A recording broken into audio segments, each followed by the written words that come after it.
मीरा जैसे ही जगी उसने देखा, नीचे जमीन नहीं थी, चारों तरफ बस खुला आसमान।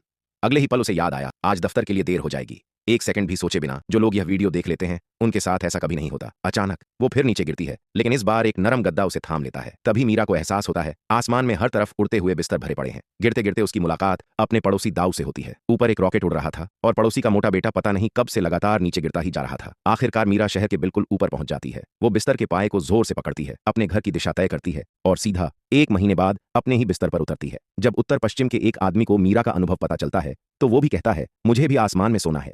वो अपने कुछ दोस्तों को बुलाता है, बिस्तर पर रॉकेट लगवाता है और खुद को आसमान की ओर भेज देता है। उसे डर था कि कहीं देर से न जाग जाए, इसलिए उसने अलार्म भी लगा दिया। आंखों पर पट्टी बांधकर रजाई ओढ़कर वो आराम से सो जाता है।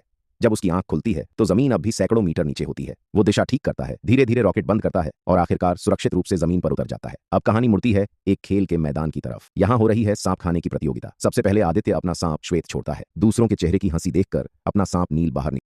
विक्रम का सांप ताकतवर है। रघु एक छोटा हरा सांप हरित छोड़ता है, जिसकी आंखों में ही घमंड झलक रहा। फिर एक गुप्त डिब्बा खुलता है और बाहर आता है एक खुरदुरा काला सांप। आदित्य थोड़ा घबरा जाता है क्योंकि उसका श्वेत सबसे छोटा था, फिर भी उसे अपने सांप पर पूरा भरोसा था। सभी मालिक अपने अपने सांपों के लिए जोर जोर से चिल्ला रहे थे। शुरुआत में काल सबसे ज्यादा खाता है और सबसे तेजी से बढ़ता है, लेकिन अचानक श्वेत घूमता है और काल को ही खा जाता है। रघु गुस्से से भर जाता है लेकिन कुछ कर नहीं पाता। इसके बाद श्वेत नील को भी गिराकर निगल लेता है। मोटू पागल हो जाता है। अब मैदान में सिर्फ 2 सांप बचते हैं, श्वेत और हरित। हरित का मालिक गुस्से में आकर आसमान की ओर 2 गोलियां चला देता है, लेकिन अगले ही पल श्वेत और ज्यादा खाने लगता है और एक राक्षस में बदलता चला जाता है। जब जमीन पर कुछ नहीं बचता तो वो इंसानों की तरफ देखता है और उन्हें भी खाना शुरू कर देता है। आदित्य अब श्वेत को काबू में नहीं रख पाता और जान बचाकर भागता है। कहा जाता है जो यह वीडियो देख रहा है उसे यह सांप नुकसान नहीं पहुंचाएगा। श्वेत शहर के बीच पहुंच जाता है। जहां से भी गुजरता है सब कुछ समतल जमीन में बदल जाता है। रेलगाड़ी उसका खाना बन जाती है। वो समुद्र तक पार कर जाता है। अब श्वेत बन चुका है सबसे बड़ा लालची सांप। अब इंसानों और इस राक्षस के बीच एक भयानक लड़ाई होने वाली है। और तभी कहानी पहुंचती है एक नींद में चलने वाले आदमी तक। एक पल पहले वो अपने बिस्तर पर होता है